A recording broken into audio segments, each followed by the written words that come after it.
So our topic for today is called colorblind or colorful.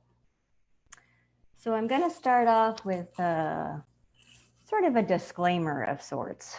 So I don't know if you guys know this, but the themes for the month and the theme topics for every week for the whole year are chosen by the Global Centers for Spiritual Living organization the year before, so a long time ago. So they're the same topics for all the CSL centers. So the ministers aren't required to follow it, but they can, and many of them do. And Dr. Bob is following them this year.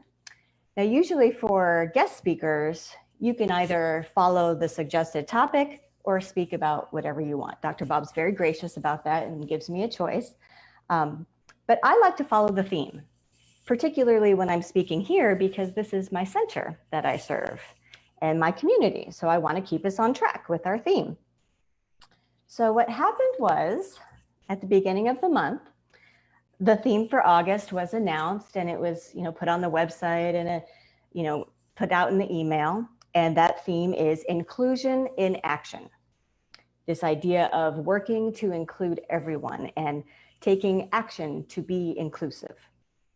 And someone saw today's topic, colorblind or colorful, and the little blurb that came with it. I think it was about seeing the colors in a garden or not seeing the colors in a garden. And this person saw that I was the speaker for today, and they reached out to me privately in an email. And they were very concerned because colorblindness is a disability that people have and identify as proudly. And she wanted to make sure I understood that it's never okay to use a disability as a way to make a point. And this person was very nice and respectful and professional, actually. And she even referenced other examples of this in our language, saying things like the phrase paralyzed with fear is referencing paralysis, or saying something is lame, or the expression falling on deaf ears. And so, my initial reaction was like, I didn't even pick this topic. What's happening here? But then I realized I'm a grown up. So I really had to look at what she was saying. And, I'm a writer and I'm a communicator and a language person. So I really started to appreciate this perspective and having this reminder that even as we work toward inclusion, we have to be mindful of our use of language. So after discussing this with Dr. Bob, and we responded to this person, and he was happy to forward the whole thing on to the larger organization because they would want to hear this perspective. After all of that, he said, well, do you want to go ahead and change the topic? And I didn't.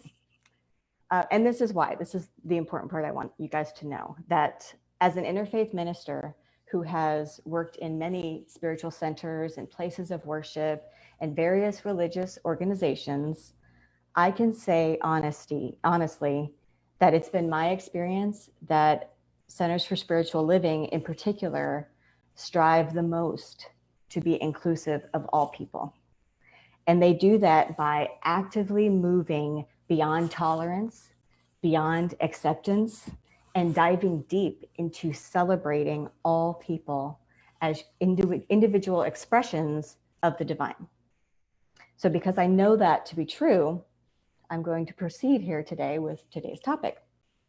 So these days, the term colorblind has become associated with a way to describe choosing not to see people's differences or the nuances that make them unique. And I've heard it a lot with regard to not wanting to be prejudiced, like when meeting people for the first time or during any sort of selection process.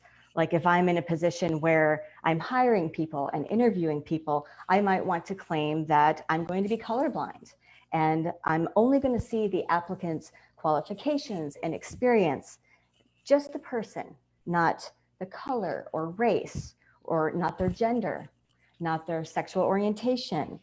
All those are colors too, all those unique identifiers that people might have. I'm not going to be prejudiced. I'm going to be blind to all that. And that's kind of a nice idea. You know, I would go so far as to say that it is an idea based on how we started out as children. I will never forget this story. When I was in high school, I had a sociology teacher. She told us a story about going shopping with her daughter. Her daughter was 4 years old at the time, and the little girl's best friend was having a birthday. So my teacher and her daughter were in Target shopping for a birthday present for her friend. Now, because it's relevant to the story, I have to say that my teacher was white, her daughter was white, and her daughter's best friend and family was white. So the daughter chooses a black Barbie doll as the gift she wants to give her friend for her birthday. And my teacher's, you know, talking to the class and telling us the story, and she said, I didn't know what to do. You know, I didn't know how the parents would react. This would have been the late 80s. I'm dating myself there, and she said, I didn't know if this was something that I needed to bring up, that I needed to point out to my child. And she had this moment of, what do I do? Do I do anything here? So she said to her daughter, that's a really good choice. This doll is black. Your friend is white. Do you want to get this one, or do you want to get one that looks more like her? And she tried to be very supportive and nonchalant and just point it out and leave it up to her. And her daughter got very serious, and she looked at the doll in her hands, and she looked at all the other dolls on the shelf. And then she looked up at her mom and said, which one am I? Ugh, I'll never forget that story. It was such a powerful moment of realization that children don't see color. They're blind to it. So FYI, I'm sure you're wondering, she did choose the black doll, and she gave it to the family, and everybody was fine. Nobody cared. It was a cute doll. So that's how that went. So I do want to share a picture. Let's see, can you guys see that? Do you remember these boys? These boys were in a news story about 3 or 4 years ago. And the boy on the left wanted to get the same haircut as his best friend, the boy on the right. They wanted to look the same so that they could trick their teacher and she wouldn't be able to tell them apart. Right? Whoops. There we go. Am I back? Okay. Children don't see color. We start out not noticing our differences, being in a sense blind to them. Now, there is an innocence to that, a sweetness and a genuineness. There's a truth quality there, right? I guess the problem is we all know we don't stay that way. So when an adult says, oh, I'm colorblind, meaning they don't see all our differences and uniqueness, in theory, that's not a bad idea per se. The intention behind it is admirable. You might even say noble. It's just that when you say you don't see someone's color, their uniqueness, whether it's race, gender, sexual orientation, culture, ethnicity, disability, etc., it means you don't actually see them. And we know from our experience in this teaching that we are born with our individuality, that each one of us is an individualized center of God consciousness. Every week we read our Declaration of Principles, but it's actually just a condensed version of it. The full version of what we believe is available on our website, written by Ernest Holmes. And I want to point out one line to you, which is, it says, we believe in the individualization of the Spirit in us, and that all people are individualizations of the one Spirit. Now, that's my emphasis there. All people. Now, Ernest Holmes wrote in his book, Creative Ideas, about how necessary it is that we are individuals. He said, the divine spirit never made any two things alike. no two rose bushes, two snowflakes, two grains of sand, or two persons.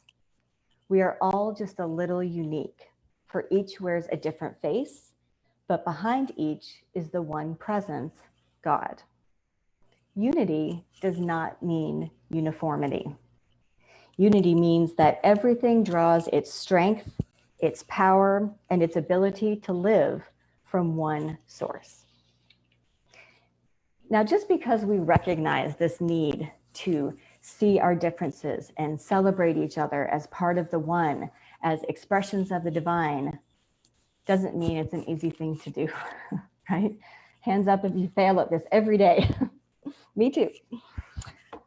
It's almost like we have to back up now and then to see the bigger picture from time to time, to be able to see like God sees, right? So I have an illustration for this. About 12 years ago, in a past life, I worked as an elementary school teacher. And I did not last very long as a teacher because those people are superheroes, as far as I'm concerned. And I'm pretty amazing, but I am not superhero level. So I didn't last long, but my longest stint in teaching was in teaching second grade. And my favorite subject to teach in second grade was art. And that's because inevitably, if you have a kid who's struggling academically and maybe not excelling in math or reading or writing, art was often the opportunity for them to show their talent and realize their gifts and shine. So I always enjoyed art because of that. But what was cool was you teach whatever the art lesson is, and you give the kids the assignment, you know, the parameters of it, and you include whatever pieces are required for the project, whatever parts should be on everybody's art piece, and then you turn them loose to create, right? So the kids are zeroed in on their own work and their own project. But as the teacher, I can walk around and see all the different expressions coming to life, right? Even though the lesson is the same. And the best part is, after all the paint has dried or the glue has dried and everybody's finished, I get to collect them all and march them out into the hallway and display them for all the world to see. The kids would come in the next day and be blown away. Miss McCarthy, they all look so beautiful. Look at them all, because they're seeing the whole picture. I could rock a hallway display, I'll tell you that much right now. So they're seeing all of them together, and they could step back in the hall and see everyone else's amazing expressions of art right alongside their own. Some were alike, some were different, but when you looked at them together like that, they were beautiful. Now, there's always a kid who can't follow directions to save his life, right? I don't know if anybody's taught second grade, but God bless them. He used the wrong color. He used marker instead of paint, or his project is literally put together backwards or upside down, you know, but that expression is still part of the whole. Sometimes you got to make that the centerpiece of the whole collage because it's that magnificent, right? You got to celebrate it. The whole display is a tapestry of unique expressions. So does this sound familiar? If this is a metaphor for all of the expressions of life that we see or don't see, or choose to see or choose not to see, they're all part of the whole. Even the ones we might not want to recognize because they're so different than we are. They might be a different color, or they might be made with parts that we don't recognize, or they might be put together backwards or seen that way. We know that when spirit creates, it creates out of itself. That's all it has to work with. So the whole universe, the stars, the planets, the earth, the trees and plants, you and me, all life is made out of the one spirit, no matter how it's being expressed. So what if, after knowing this and having this awareness, we still can't seem to see and celebrate the colorful, wonderful variances that are expressed as each of us? Well, I did some research, Because the disability of color blindness was brought to my attention, I couldn't leave well enough alone. And because I'm not colorblind. I, to my knowledge, don't know a single person who is colorblind. So I really needed to learn about this and to understand it. So in my research into this disability, I learned that, first of all, it is not even called that. It is not blindness. It is called color vision deficiency. It is not one condition. It is a range of conditions, from mild to severe. And it is a rare disability in that for many who have this, not for all, but for many, there is a way to temporarily fix it.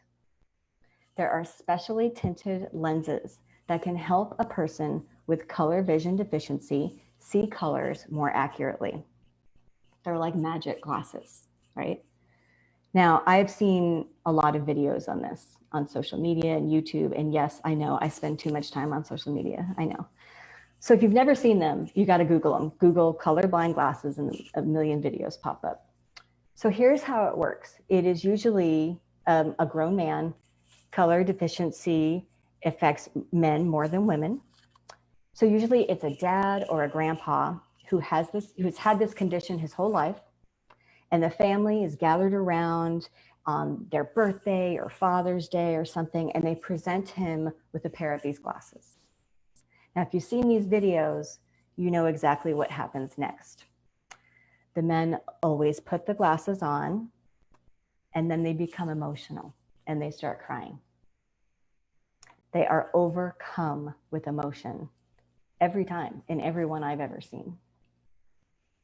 Why? Let's think about that for a minute. Because they didn't know what they weren't seeing.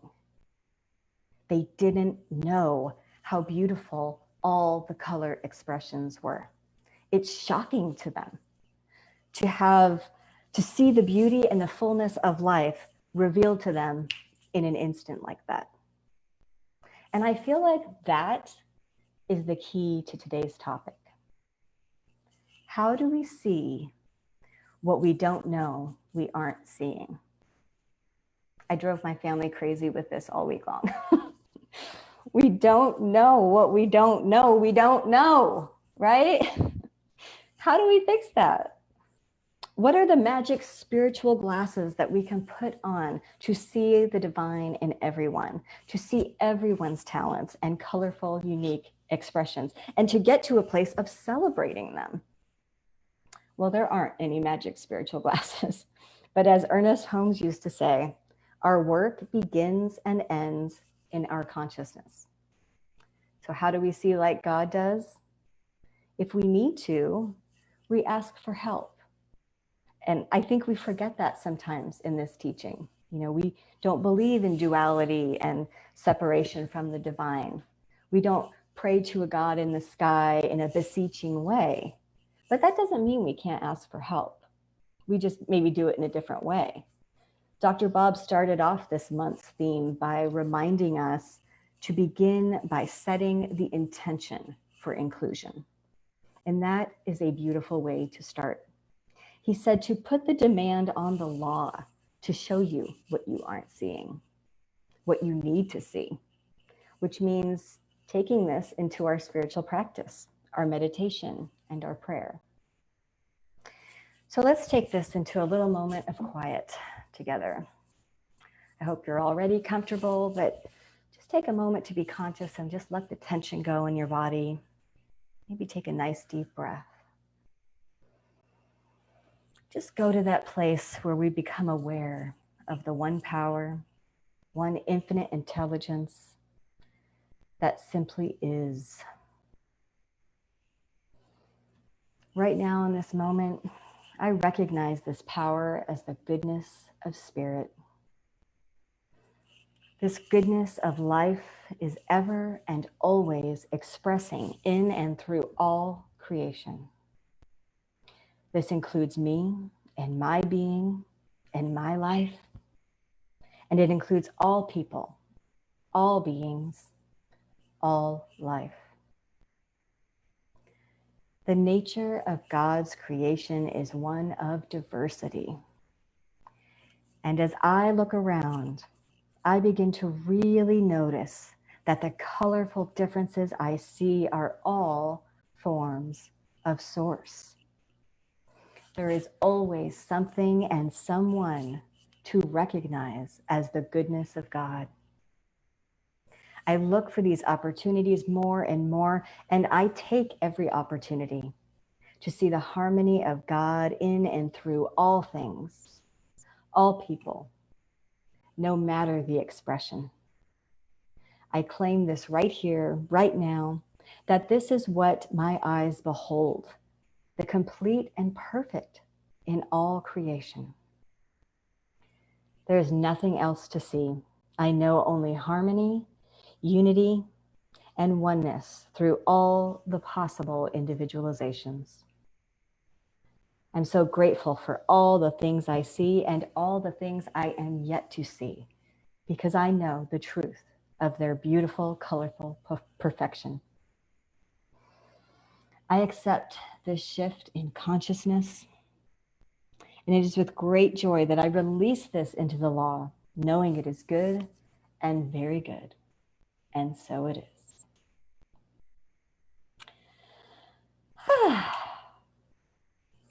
Thank you for letting me talk with you today. We have an amazing board of trustees, and we have one of them who's going to walk us through our prosperity talk and our announcements. Karen Childs.